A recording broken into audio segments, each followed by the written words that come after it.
This is tea time, making a difference, one cup at a time. Yeah, this is tea time, making a difference, one cup at a time.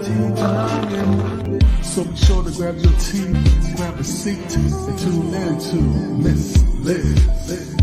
Tea time, making a difference, one cup at a time. Tea time, yeah. Tea time, time.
Well, good morning and welcome to Tea Time. That's right, we are back for another week of three incredible guests. And today we are in the United States and Canada. We are in two countries today. So this morning, this afternoon, and this evening, we are doing two countries. So be sure to check us out. So if you would like to know more about Miss Liz, check out Miss Liz's YouTube channel, subscribe, and ring that little bell, and you're going to get all of these incredible tea times. So this morning, I have an incredible young man in the studio with me, and he is going to be talking some real hard shit. That's right. We're going there. We're gonna do some real shit this morning. So grab your teas, grab your coffees, and we're gonna really open up some doors, and we're gonna serve you a good, strong TEA. So before we get started, we're going to do the disclaimer, the bio, and all of that good stuff. And then we're going to get Marklyn T. Johnson in the studio, and we're going to spill some TEA with you. So the disclaimer for Miss Liz's Tea Time live shows. Miss Liz myself is going live using StreamYard. Before leaving a comment, please grant StreamYard permission to see your name at StreamYard.com. Please be advised that the content brought forward for any Tea Time show hosted by myself, Miss Liz, is always brought forward in good faith. However, may bring forth dialogue and opinions that are not representative of my platform. The facts and information are perceived to be accurate at the given time of airing. All Tea Time guests and audience participants are responsible for using their good judgment in taking any action that may relate to the discussion. The content brought forward may include discussion for some where they may be emotionally at risk. It is significant to know that this show is engaging in discussion forums only to offer and inspire awareness and connection and is not providing therapeutical advice. If you have any questions about this disclaimer or the panelist discussion, you may freely contact me, Miss Liz, at my email at bookingmissliz@gmail.com. Moving forward, should you choose to voluntarily participate in today's show in any aspect, I, Miss Liz, welcomes you. And should you decide that the show is not made for you at this time, I respect it and I will see you at a later show at a later date and time. Again, all tea times this year are done on Thursday, unless it is a rescheduled tea time, then they will be done on a Monday or Tuesday. So now let me get into Marklyn. And who is Marklyn T. Johnson? Well, Marklyn T. Johnson was born and raised in central New Jersey and is a graduate of Connecticut School of Broadcasting. Marklyn has worked in the production industry for over 20 years, speaking everywhere from schools, churches, and other live events. Growing up, Marklyn idolized many different men, including Dr. Martin Luther King Jr., Michael Jackson, Eddie Murphy, Michael Jordan, and Tupac Shakur. All of these figures inspired Marklyn to follow his dreams, embrace his passion, and speak his mind. By far, however, Marklyn's greatest idol was his father, Willie. Marklyn's father was a very strict man due to his own struggles in life that many men of color, African Americans, must unfortunately deal with. When he looks back on his life, Marklyn regrets ignoring the life lessons his father taught him. However, when he thinks about the man he became today, the way he tells it like it is, the way he tries to lift others up, and his willingness to help others. He is reminded that he is a walking example of his father's teaching. So I'm going to get Marco in here. And if you'd like to see the full bio of Marco, check out Miss Liz's Facebook page. All of that good stuff is in there. So let's get Marco in here and let's spill some good tea with you this morning. So welcome, Marco. Hey, what's going on? Am I saying Marklyn? I'm saying your name wrong. I'm saying Marco. You totally said it wrong. It's first of all, you just said it right. You literally just said it right. But I caught myself. I was just like, you're like Markle. I'm like, well, it sounds like my biography, but that don't sound like who she's talking about. I don't know. I caught myself. I was like, what am I saying? Marco. I have an ex-brother-in-law that is named Marco. I guess he must be talking about me this morning, ringing my ears or something. But it's Marklyn T. Johnson. I am so sorry for that, Marklyn. So the minute there's no pressure to say the name the right way, all of a sudden the name is said pronounced correctly. Then before that, she's like, nah, I'm just gonna wing it. Just Marco. That's what we're gonna call him the whole entire time. It's morning here. I haven't even had my first tea yet. So, but Marklyn, now I have it right. Marklyn, let's get it in there. So Marklyn, tell us a little bit who you are and all of that good stuff. And let's start from the little boy to the big boy. Oh man, it's funny too because I'm not trying. I do stand up, and because I do stand up, I'm writing more about my old stuff and more about me personally. So it's a bit really, instead of just writing jokes to write jokes, I'm trying to make them a little bit more personal.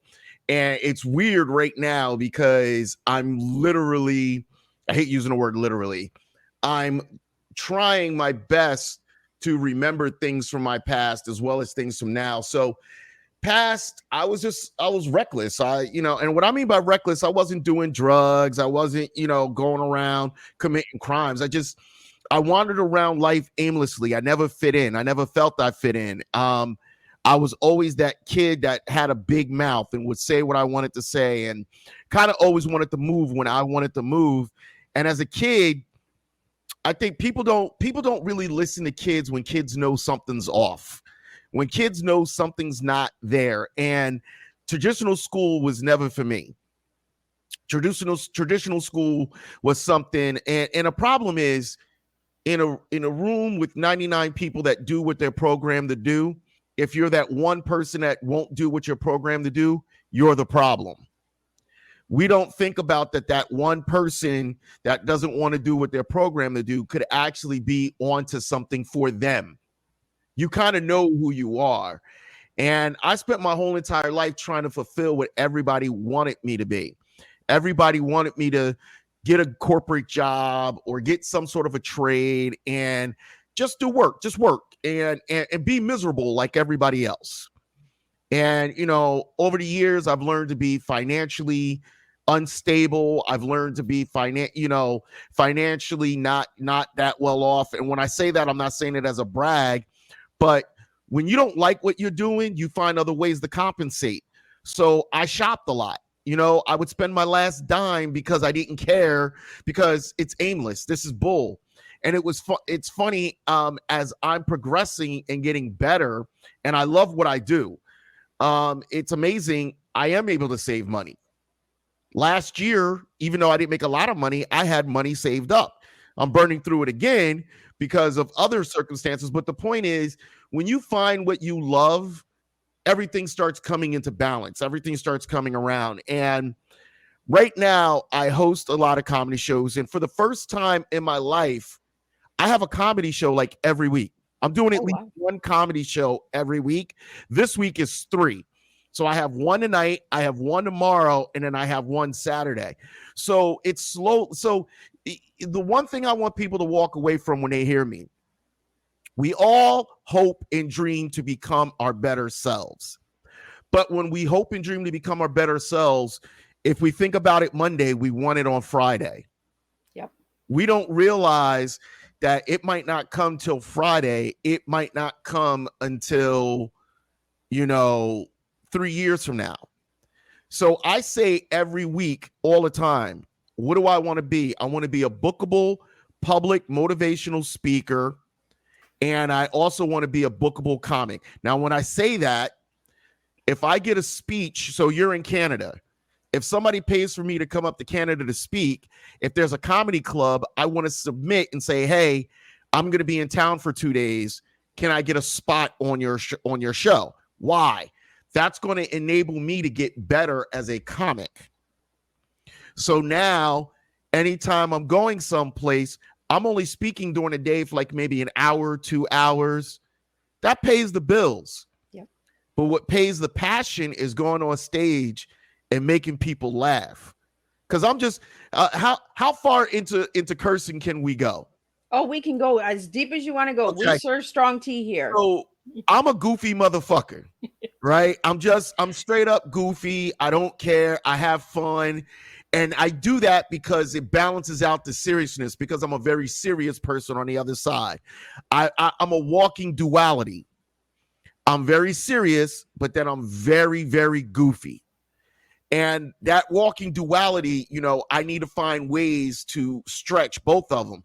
So doing comedy stretches out the comic side of me. Doing, speaking to people and motivating kids. And I just did, I spoke to kids that were 3rd and 4th grade a couple of weeks ago. That stretches the other side of my brain of being a little bit more serious and giving a great message and motivating people to be their better selves. People will never understand because most people are programmed to just follow the template of life. Grow up, find a job, get married, be miserable like everybody else, find happy in the misery, and then die. Well, Marklyn, I really like that you said that. We don't have that diversity, right? We're really one-sided. We're programmed to be one way. Society Yes. and systems tell us to be this way. Like you said earlier in the schools, right? They tell us how to be, who to be, what to be, instead of saying, hey, we have an incredible student here.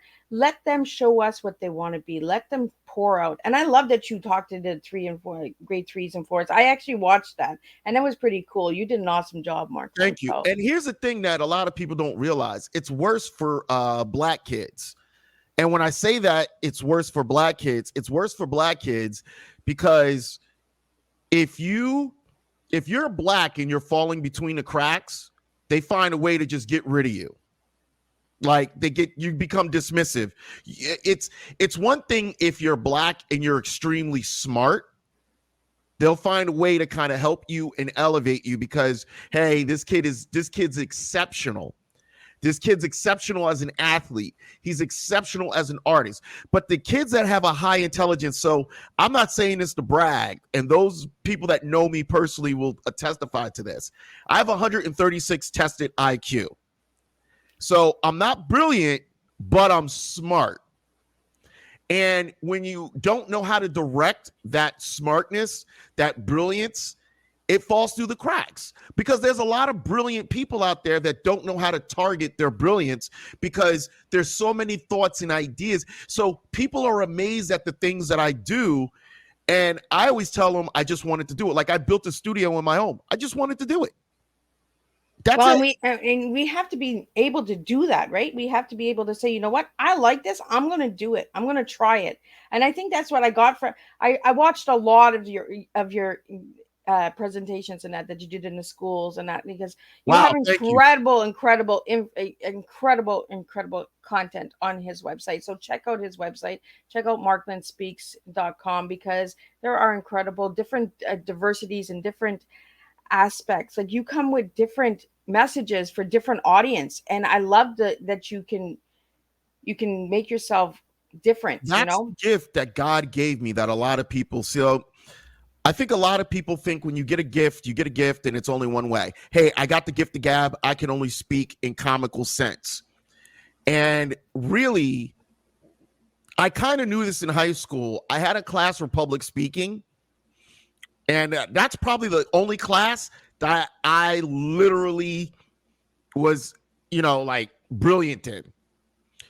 And here's the thing that a lot of people don't understand. I'm a shy kid. I'm a very much, if you catch me in a bar and I'm not around my friends, I'm at the back just watching shit go down.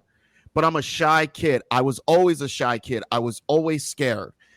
And it's weird. The minute a microphone got in my hand, the minute I started doing podcasting, the minute I got a microphone in my hand, and some of my friends say they see it. When I go on stage, you see a different side of me come to light. And I love it.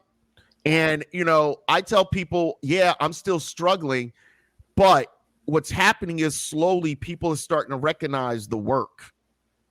And people, is like you said, people are starting to understand he doesn't speak about one thing. Nope. He could speak about a lot of things. And I provide facts. So I did something for Rotary. And for them, it was about how to get youth engagement. They were shocked that I went to their webpage and I looked up the information on who they were. And I kind of, you know, to get a sense of what they were doing, where they were going, and how to engage. And I'm like, but that's rule number one of a public speaker. I don't want to just speak to you. Well, if you want to do youth engagement, this is how you do. No, I need to know where you're at. Yeah. And a lot of people, when they want that check, they just want to, I'm going to come in. This is a platform. I'm just going to say what I got to say. And the reason, and I'm going back and forth, but this is the reason why. This is the reason why public speaker and comic go hand in hand. It's the same side of the brain. Oh, interesting. People don't really realize when you're doing comedy, you're public speaking. Yeah, you are. You're just telling jokes now. When you're public speaking, you still got to find a way to keep their interest so that it's not always just dry, but there's a little bit of humor, but there's a little bit of, this is the reason why you should pay attention. You got to learn to put passion into your voice. You got to learn the key words and the key phrases that's going to get people to latch on and make them be part of what you're doing. Make them know that I'm not here for you to watch. I'm here for you to participate because I'm learning the same way you're learning. It's an interesting thing that I do. And it's interesting that you're teaching me as we're going along with this tea this morning, you know, because it does make sense. Public speaking and comedy and all that. It's opening up to the public. It's opening up that uncomfortable zone because and I like that you mentioned that you were a shy kid because I was a shy kid too. And look at where we are today. Look at in front of microphones. We're just talking away. People never understand. Like one of the things I'm trying to figure out how to do on stage is just because I'm still uncomfortable talking about it is I have bad social anxiety. And that's why it's easy for me to get on stage with a microphone. I'm at the front of the room. I'm in charge. Yep. But the minute you put me with too many people around me, I used to drink. And I wasn't an alcoholic, but I would act out because I was drunk, because I was nervous with all these people around me. And then the minute I put a microphone in my hand, I'm like, I'm not nervous anymore. You know, I'm here to do this job. I'm here to do what I said I'm going to do. And it's totally a different experience. And here's the thing I'm going to tell everybody. If you want to find out who you are at your core, do stand-up comedy for 6 months, 3 months minimum. For 3 months, go to open mics, convince yourself to do some shows. You're going to find out who you are at your core. And it's funny, there's a lot of colleges that are teaching comedy as a course now, right? Oh, well, look at that. There's a reason why it works. If you have the ability to talk to strangers in a nightclub and make them laugh, you would find more people going into sales and staying in sales. You would find more people becoming managers and executive managers, not just because they've been there for 30 years, but because they actually have the skill set to understand the dynamics of dealing with people from different walks of life. Like you said, you saw on my shows, in my videos, you can see me being able to talk to different audiences in different tones and different maneuver it. That's a skill that you learn from doing stand-up. Yeah. I know there are certain audiences that I can't do my more racy stuff. And then I know and you bring a good thing up, Marklyn. Research, right? Research your audience. Research where you're speaking. You know, if you're just going in and you're just saying, oh, well, I'm going to give you 10 steps on how to heal yourself. and da da da da da, but don't have any clue that the audience doesn't give two shits about the 10 skills that you have, right? So research, It's and it personal. doesn't, get ready. Like when I do these tea times, I research my guests. Like I dig deep. Like I went and I watched all your videos. I checked out your YouTube channel. I checked out all of that good stuff. And Marklyn, I found that you also have some books out there. So I want to talk about those books because I like the titles of the books because they're just plain First of and all, simple, and I love it. I don't want to say I was prepared for it. I'm not necessarily prepared for it, but Boom, there they are. you brought it up. So Marklyn, do you want to share a little bit on those books? Because I love the names of them. So when you're younger and you're talking smack, everyone says to you, "Oh, he's a shit talker." You don't ignore him. You're a shit talker. But there's a lot you can learn from a shit talker. So I had a trip to, I'm going to tell you the story how it came about. I had a trip to California, and this piece came in front of me that said, you can write a book. Anyone can write a book if they want to write a book. That's always been in the back of my head. I want to write a book, right? Yeah. I want to write a book. I had a 5-hour trip to California. I took an edible, opened up my laptop, and thus we got Lessons from a Shit Talker. Boom, there it is. And anyone that's read the book, I have received a lot of, this is the best way to put it. I've received a lot, and I mean a lot of positive feedback, how good the book is. And the reason why it hasn't sold as many is because I didn't have a lot of money for marketing. It's on Amazon. You can find it. But we all know marketing will sell anything. Yeah. That book, if I had $5,000 for marketing, would sell itself. Yeah. It's just like, it's basically taking the lessons that I've learned, talk about my history a little bit, but to give you an idea of who I am, but then to, explain these are the lessons I had to learn. And when people say, well, what do you mean? So I'm just going to do this real quick because since you brought it up, I just got to do this because, it's your fault. Chapter 3. I'll take the blame. Chapter 3 is simple. Know what you want. Anything you want to do in life, you have to know what you want.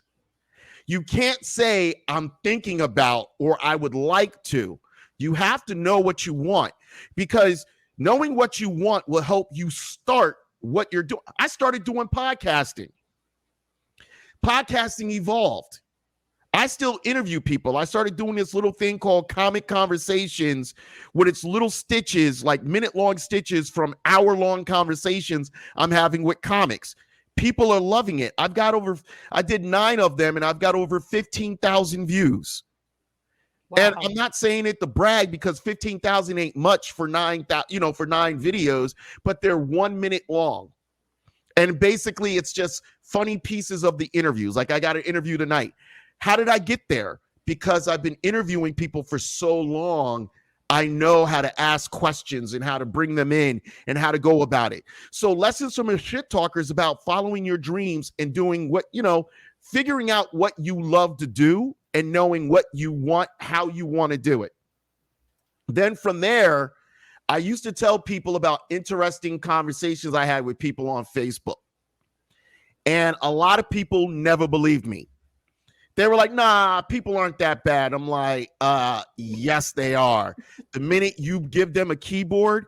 And the problem was, people think automatically that you don't know who they are, or that, oh, it's just Facebook.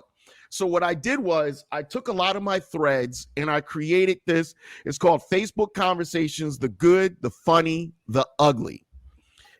What I love about that book was I transcribed the conversations. I left my name the same, but then I changed everybody else's name so you don't know who they are. Now, there was good and there was bad. The good, people that read it was like, wow, this is like an emotional strain, because it's you're really, when you on the outside looking in, you see how disgusting people can be. But then Now, when I post, a lot of people don't interact with me because they're like, man, if I say the wrong thing, he's going to put it in a book. So it worked, but it's counterproductive. And again, it did, I sold a couple of copies. And as I start doing comedy shows, as I start doing corporate gigs and stuff like that, I'm going to have the books with me. I'm working on my third book right now. And I think I kept changing the title around. And the third book is really going to be on racism. And it's really, I think I'm going to call it Racism Conversations, the Hurt, the Humor, the Healing. And the reason being is because you got to look at racism as the hurtful side of it, the humorous side of it, and the healing side of it. And I will say this for anyone out there watching your show that doesn't want to hear it, that's fine, but you're going to hear it from me. There's a problem that we still don't talk about racism from the point of view of Black men. Yes. We talk about it from the view of the Black man as make sure that I give a kumbaya speech. Make sure I give you that speech about I don't want to be a victim and I'm not, and that's how we always got to do it. I approach it as look who I am, look what I do, and look who I'm around. But my experience as a Black man should not be dismissed because I still experience this world differently than everyone else. I change a room by walking in. How many people can say they change a room by walking in? I change a room because people know, holy shit, this guy doesn't put up with shit. So if we're going to bring up certain subjects, be ready. He might light us up. Because I don't say things to hurt. I say things to help.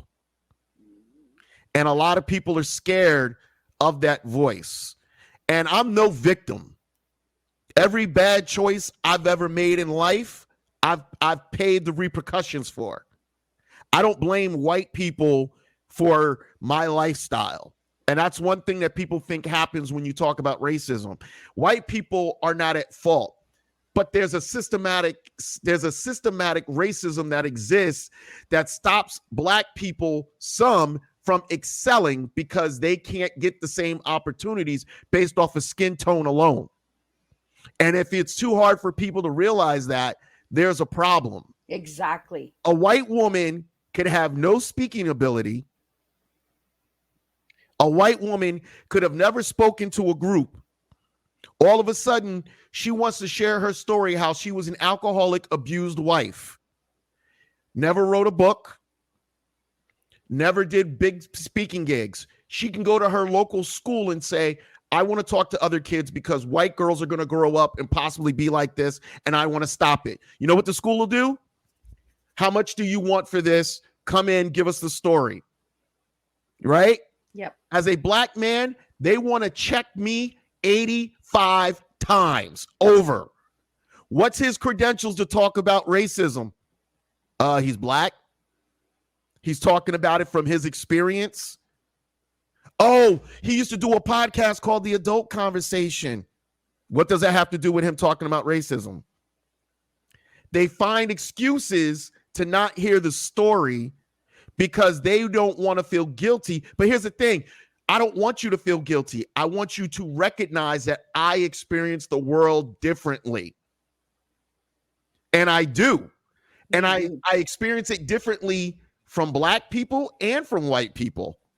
And that's what the third book, I'm sorry not to get too far. That's what the third book is going to be about. And I'm still in the middle of pulling it together.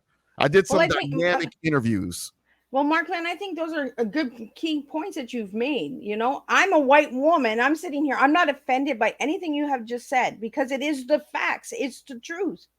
We don't get checked. We don't get like, oh, well, why can he speak on this? Why can, why are we judging people? Why can't we not just open our hearts and our doors and say, you know what, this man has a speech. He wants to share it. He wants to share his story. Why do we have to go through different avenues and different opportunities because of our skin color? And all of my listeners out there, Miss Liz is real and raw. I don't hold back. I am not a racist. My grandson is Black, so I am very, very strict on how Black men are treated because my grandson gets treated differently than his own grandmother does. So thank you, Marklyn, for saying that. And it's amazing. Here's the thing that I love. I love that you said you recognize that. Yes, I do. That's what this talk about racism is.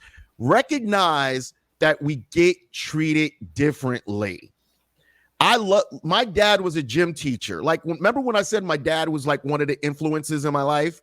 Yes. I didn't realize the reason why I always want to have hoodies and sweatpants around is because my dad was a gym teacher and he was always in hoodies and sweatpants. Like, I'm literally, I want to be like Mike. No, I want to be like Dad, Yeah. And, like you see what I'm wearing now. This is my special logo.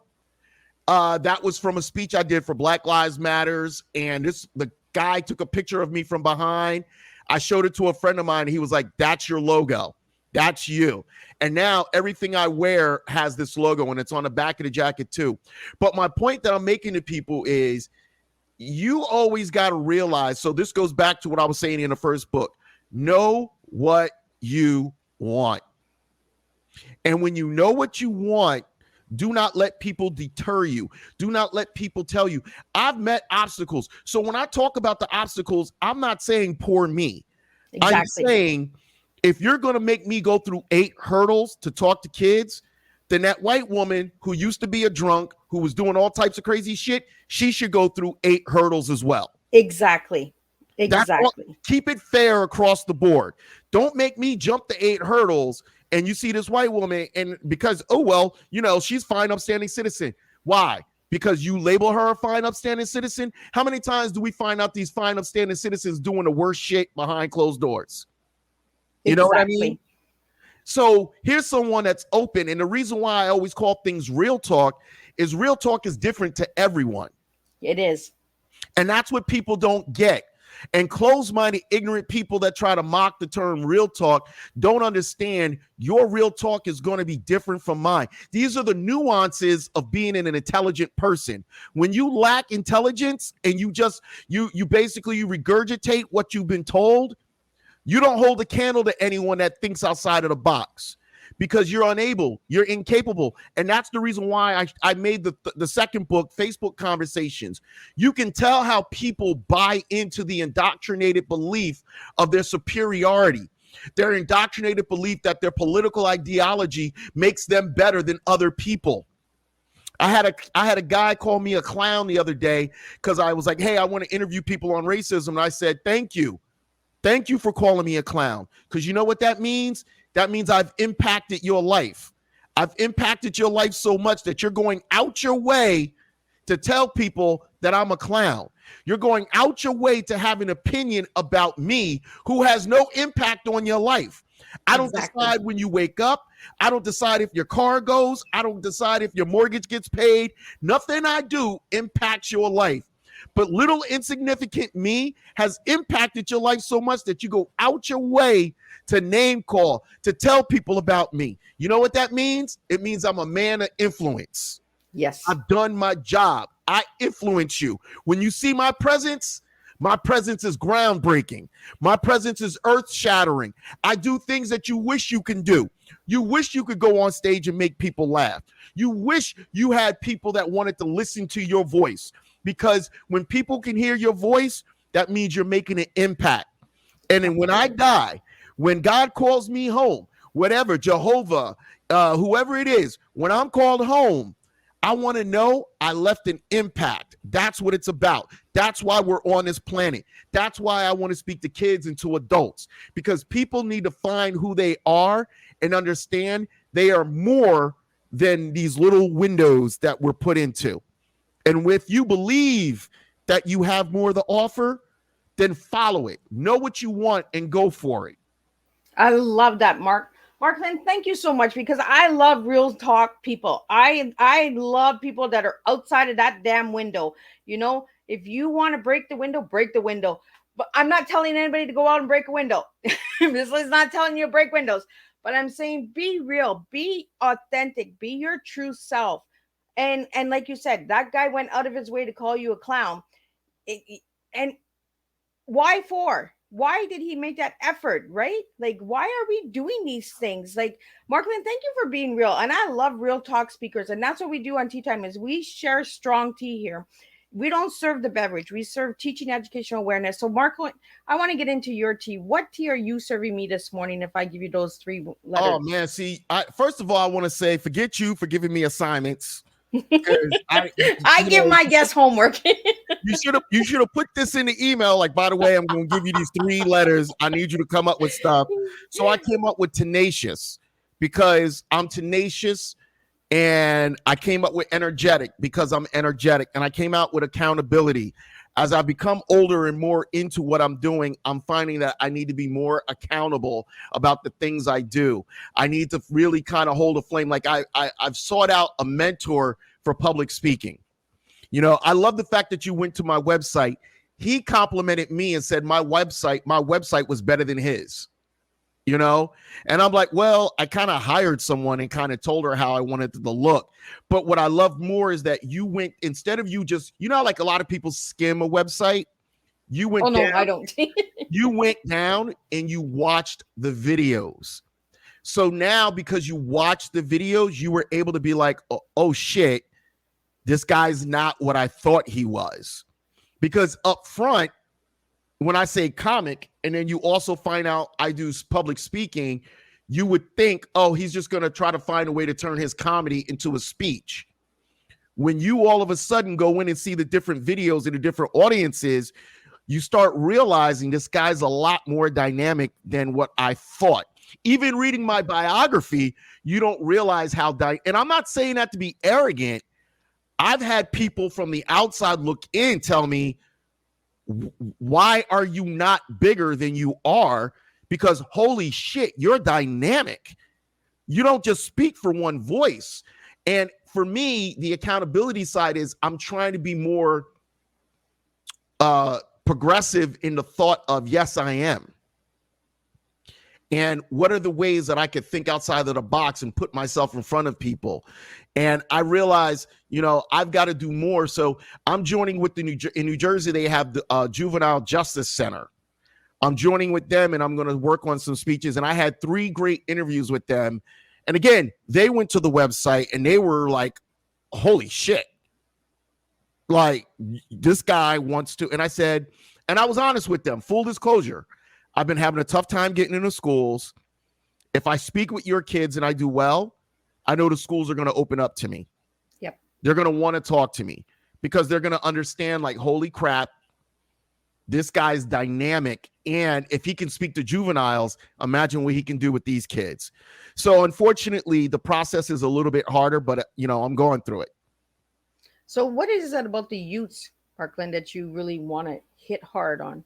Our youth is misguided these days and they're lost. And what I mean by they're lost is nobody is speaking to the youth about being their authentic selves and following a passion and believing in who they are. You know, I did a speech a couple of years ago and it was like, who are you? And it was about identifying who you are and understanding you don't have to be whoever you are today is not who you are tomorrow, but it's a starting point. Everything has a starting point. I went to I went to culinary school when I started, but I just did it to get out of the house. Then from culinary school, I decided that I was going to, okay, I'm in culinary school. After that, I was like, yeah, this isn't for me because I'm not going to cook for a bunch of people and have them say some wild shit to me. I might take the food and throw it at them. Like, you ain't gonna talk to me like that. But after that, I just, you know, I squandered around and I kind of always knew I wanted to do radio. I kind of always knew I wanted to, but I didn't know how to do it. You know, it was a question, but there was no answer because I wasn't in the environment. And one of the messages I want to bring to kids, if you want to do it, put yourself in the environment to do it. Schools are not teaching kids this simple lesson. They teach it when you want to be a soccer player. They put the kid into soccer and say, you need to play soccer all the time if you want to go professional. They do it if you're an accelerated student and you're good at English or you're good at math. They put you in these areas. But what if you're just a guy that just likes to tinker around on cars? They've got rid of shop class. They don't have class anymore for kids to just tinker around on cars. So now if a kid knows he likes cars, but he doesn't know what to do, and it's like, well, maybe what you need to do is go to Jiffy Lube or AutoZone and, hey, what can I do to work with you? Go to a local mechanic and say, I want to learn more about cars. Can you teach me how to change oil? Start from there. Because when you start, you'll find out quick if it's not your thing. I started doing podcasting and I loved it. Podcasting, evolved into me hosting. Hosting evolved me into doing stand-up. And when I started doing stand-up, a lot of people looked at me crazy like, wow, you're way too comfortable on that microphone. Well, I've been doing podcasting for so long, I just removed the camera and now I'm on the stage in front of people. But I'm still nervous when I get up on stage. I'm just comfortable on stage now. I like being up there. I want to ask you this question as a podcaster, podcast. When you go and start a live, do you get anxiety? I will be honest with you. At this point, no, because I've been doing it for so long. And I've had so many views, and I'm not famous. I will tell you the most humblest thing is when you run into somebody every now and then and they're like, man, I caught your podcast. I went to Greece a couple of years ago and some dude saw the name because I had some jerseys and it said Mr. Direct on the back and Real Talk. And the guy was an American, but I was in Greece. He was like, you do a podcast called Mr. Direct's Real Talk. And I'm like, damn, in Greece? And it was the weird, and I'm not famous. I'm not famous by any stretch of the imagination. But the fact that I was just randomly somewhere and someone caught it, that to me was like, wow, I'm doing something right. You know, something is there. And listen, I could die doing what I'm doing and never be famous, which, it's not about being famous, it's about being happy. I could die and the fame never came or the money never came. I'll be happy because I love what I do. If I could find a job, podcast, like I would love to find a job where I could podcast and people would be like, yo, we love your personality. Because it's funny, I just did a video for a friend of mine and I'm coaching him on how to be in front of the camera. And so I sent them a text. I said, do me a favor, bro. Just practice saying this for 3 or 4 minutes every day. And he's like, yeah, dude, I looked stiff as hell, didn't I? I'm like, yeah, bro, you looked nervous as shit. And he just looked at me and I go, you got to understand something. I have a unique gift, but my unique gift I share with people because I want people, when they do this, to accelerate at it. I don't care if you come from me, you go to somewhere else and you become more famous than me. It's not about that. I want to be happy. And part of my happiness was transient. So I'm trying to find a way to market myself to a broader audience so I can go to California, so I can go to Washington, I can go to Hawaii. I want to be able to do all these things and be able to enjoy myself. But I want to influence and impact a life. If I speak to 100 people, one person out there says, I'm going to get up tomorrow and I'm going to follow my dream, I've made an impact. Well, you've really made an impact on Teatime this morning. So I want to thank you again, Marklyn. And again, at the beginning of the show, I couldn't even say his name right. So look at practice, repetition, keep trying until you get it right. I finally got it right. In the beginning, I was calling him Marco. So we have Marklyn T. Johnson here. And Marklyn, I want to get into your favorite colors and your one word that you gave me, but you actually gave me 3 words and a big old LOL. So that kind of shows you, right? So the word that you gave me was passionately real talk. So let's get into that word. Why that word for? Passionately real talk. It's about being your authentic self. And when you're honest with people, so here's the thing. People claim they love honesty, but they don't. What they love is to be told a lie and use the lie as a way to say they're being honest. A perfect example, since we can all be honest. I was kind of talking to someone real quick, and it was based off of we were just going to be hooking up. Nothing real, just a hookup. I'm too busy. I don't have time. It is what it is. And she didn't want to mess with me anymore, and she wasn't attracted to me, but she couldn't tell me she wasn't attracted. So she would say to me, oh, I'm busy. Oh, I got this. Or she would avoid me altogether. So when I would call her out, she said I was being aggressive. She said I was being mean. I said, no, it's called honesty. And she said, well, if you want the honesty, I'm just not attracted to you. And I'm like, then why didn't you just say that? Yeah. And then she goes, just because I'm not attracted to you doesn't mean I wouldn't sleep with you again. And I said to her, but if you're not attracted to me, why would you sleep with me again? Right. Because if I'm not attracted to you, you ain't getting it. Yeah. And I'll be honest with you, it's hard for me to sustain relationships in what I do. So I kind of walk away from relationships, and I kind of leave them by the wayside. And I'm trying to be better about being honest and more transparent about who I am and what I'm going through. And that's part of the whole real talk, passionately real talk. You have to be honest with yourself if you want to be honest with other people. And some people don't know how to take the honesty. Some people don't understand, especially, and I will say this, dating, women expect men to be okay with rejection. You know what I mean? We're supposed to shoot our shot. And if you say you don't want us, we're supposed to be okay with that, right? But women don't know how to deal with being rejected once they decide they've got their eye and they're focusing on you. They don't know how to be like, he doesn't want me. It's okay. And part of that is because women have been told their whole entire life that no man should resist you. You are a gift and every man should want you. But the problem is sometimes it's not like that. No.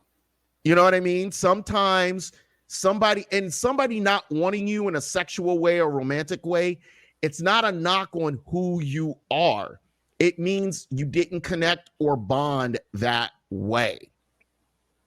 And I'm only using this as the example because I'm finding more and more people, especially in the dating world, nothing's more real than the dating world.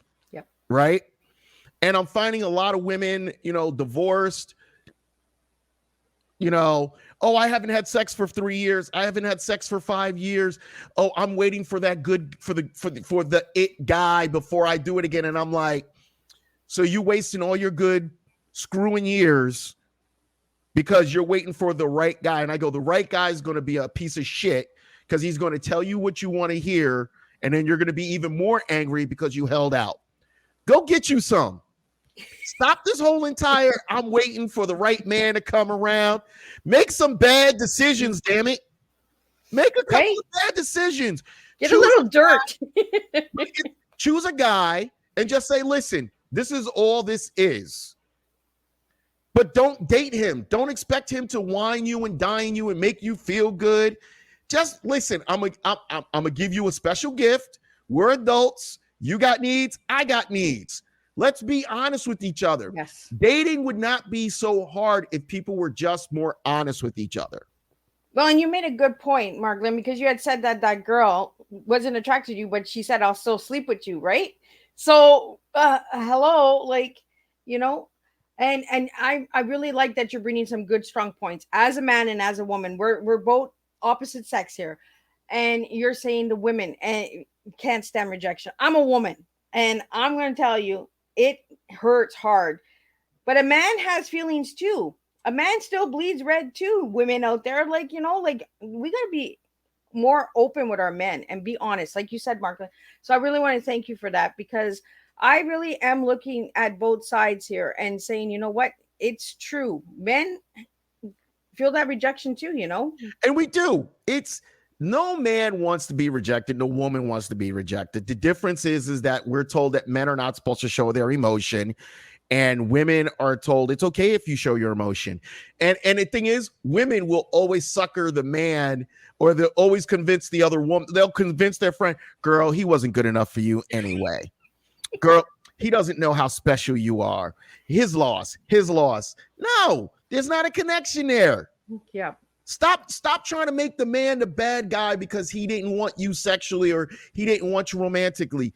You know, I will say this. Sometimes the biggest mistakes we make is rushing into having sex with someone. Exactly. Because we get confused with the sex and the emotions and everything else. And then we don't realize that a person could have been better as a friend.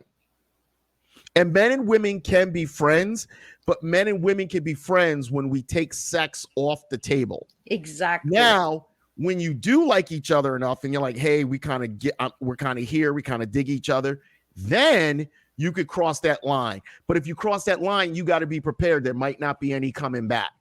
Yep. But men and women there are women I've been friends with for years that I've never had sex with. You know what I mean? There's women that I used to have sex with and I'm better friends with them than I was as a dating person because I knew, and I'm being honest with you, I don't know honestly how to date. You know, but we're not taught how to date. We're not. And the thing is, there's no lessons out there. We just jump in it and we're like, oh, okay, we have to have sex because that's what dating people do is they have sex, right? They just jump in bed. Okay, now what do they do after they have sex? Oh, this is where we have to hold hands, and this is where we have to we have it all ass backwards. Weird. Like again, when I said I'm socially weird, I'm socially weird. When it comes to dating, I am socially weird. And somebody's going to watch this and someone's going to have 50 million opinions about me. I know. And, well, you were being your authentic self and they're going to have 80 million. Here's the deal. Mind your goddamn business. Leave me the hell alone. Right. Right. We're going to get judged either way. So be yourself. I don't need a dissertation on who I am and what I said on some show. Like, that's the other thing I hate about being a public figure. Everybody, well, you said this on this show and you said that and then blah, blah, blah, blah. You know what? Take the time to get to know me and take the time to have conversations with me. Exactly. I am a complicated individual. Very much so. Do not think everything you know. There are levels to my nut jobness. Well, and there's different levels for different people that you have conversations with too. One you might open up a little bit more. One you might be more relaxed. And this is what it is about different, unique individuals.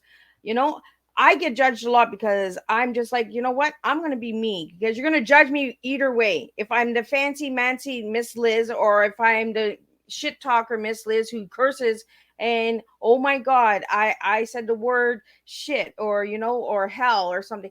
Like, I'm still a good individual. My heart is still good. So get to know me. And it's like you said, Marklyn, get to know me before you judge me. Before you do that big investigation of 8 investigations to see if I'm the right speaker, right?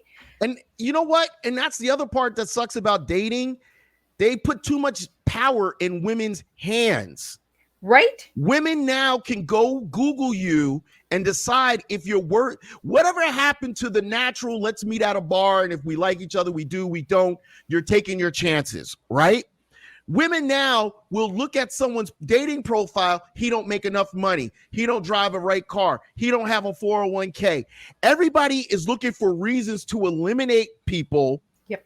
Versus the natural instinct of, ooh, I think you're interesting. I'm intrigued by you. I think I might want to hook up with you. Let's see where this goes. Everybody wants somebody to fit. And here's a reason, and I say this all the time. You know why so many women are single? Because 80 million women are all trying to date 2% of men. And 80 million women trying to date if you are the man that's making 6 figures, you got a house, a retirement fund, and you're good looking and you're social and you go on your exotic vacations, the world is your oyster because 80 million women want that penis. Sorry, not to be too graphic, but that's the facts. Every woman is chasing this one man, right? And then they complain about the men, and it's like, is there a problem with the guy? Excuse me, I got the hiccup, sorry. Is there a problem with the man, or is the real problem that he's not perfect like you think he's supposed to be perfect. Because as a man, it's okay if I'm rich, it's okay for you to be financially unstable. Because I'm supposed to be strong enough to take on your debt and fix it and get us up to speed, right? But society has told you as a woman, if you're making $500,000 a year, I better be making $500,000 a year or better. And that's acceptable, right?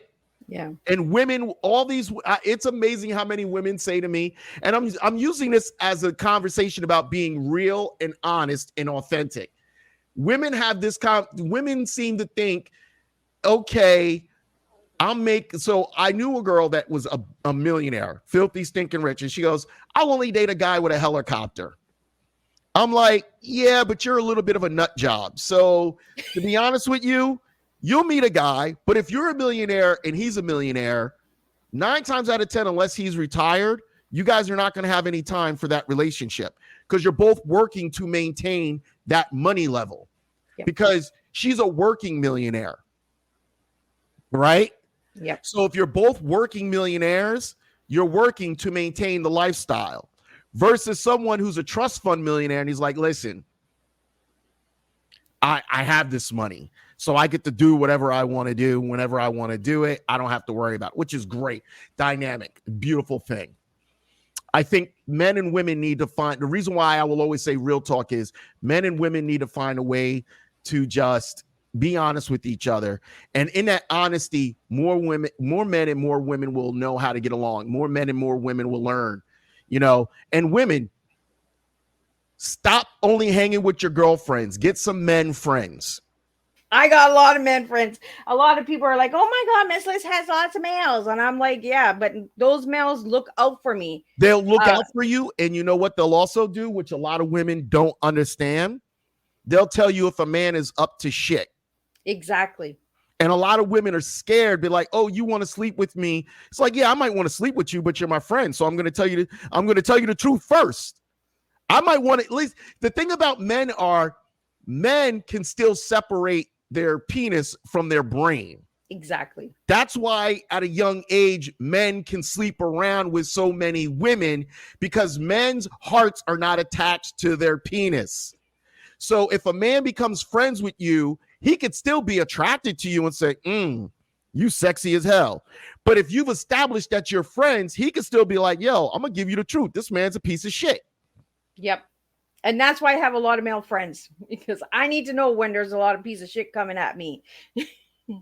So, Marklyn, I want to really thank you for having tea with me this morning. And that was my phone. It's attached. I thought it was on my end. I got ears over That's here. That's my computer. I got listen. So one of my past lives, I was a corporate IT tech, and I really got into IT. So I'm a little bit of a geek. Little bit. Just a little bit.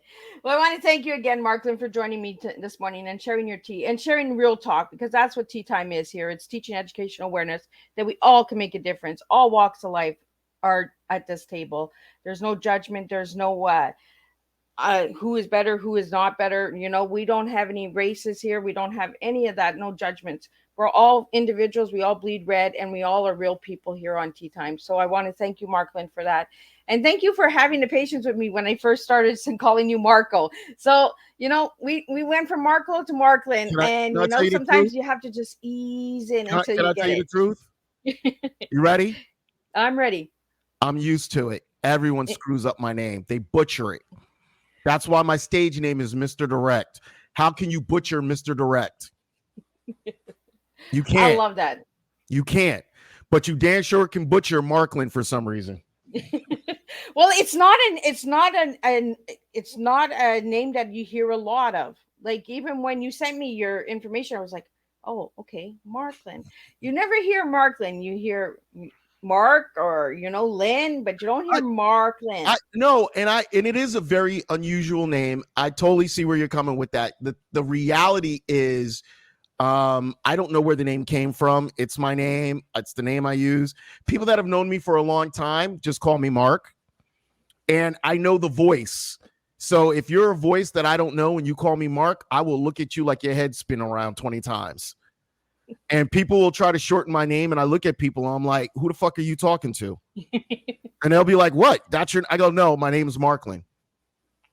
And it's the, I will tell you this, and this is just as a man, the subtle disrespect that you felt so comfortable to shorten my name when I didn't ask you.